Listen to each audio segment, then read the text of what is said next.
ఎట్టి పరిస్థితుల్లో స్ట్రెస్గా ఎవ్వరు కూడా ఫీల్ కావద్దు. You have a right to express your opinions freely. ఎక్కడ కూడా బాధపడద్దు. నేను ఫస్ట్ నుంచి కూడా చెప్తాను, క్యాంపస్లో 550 మంది పిల్లలు ఉంటే 550 మంది పిల్లలు చాలా చాలా హ్యాపీగా ఉండగలగాలి. ఎక్కడా కూడా బాగా కనిపించకూడదు. సబ్జెక్ట్ విషయంలో అంటావా, టీచర్ క్లాస్ 40 minutes వారు స్పెండ్ చేస్తారు, నిన్న మాట కోపంతో అంటారు, క్లాస్ బయటకు వచ్చారంటే ఆ విషయాన్ని మర్చిపోతారు.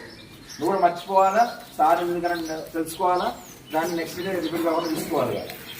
ఇంటి దగ్గర అంటావా, అమ్మా నాన్న ఒక మాట అన్నారా, వాళ్ళ అమ్మా నాన్న నీకు నిన్ను ఏదైనా నెగటివ్ వాళ్ళకు ఉంది, నువ్వేమో ఎట్లా తీసుకోవాలా, అనింది మా అమ్మాయి కదా, అనింది మా నాన్న కదా, నన్ను కాబట్టి ఇంకేమంటారు అని చెప్పి దాన్ని సింప్లిఫై చేసుకోవాలి కదా. అంతే తప్ప దాన్ని మ్యాగ్నిఫై చేసి భూతత్వంలో పెట్టి నన్నే అంటారా, ఇంకా నాకు ఈ బతుకు అవసరం లేదు, నేను బతికేందుకు, ఇట్లాంటి ఆలోచన మాత్రం జీవితంలో ఎట్టి పరిస్థితుల్లో రానివ్వదు. ఈ మాట మళ్ళీ చెప్తున్నాను నేను.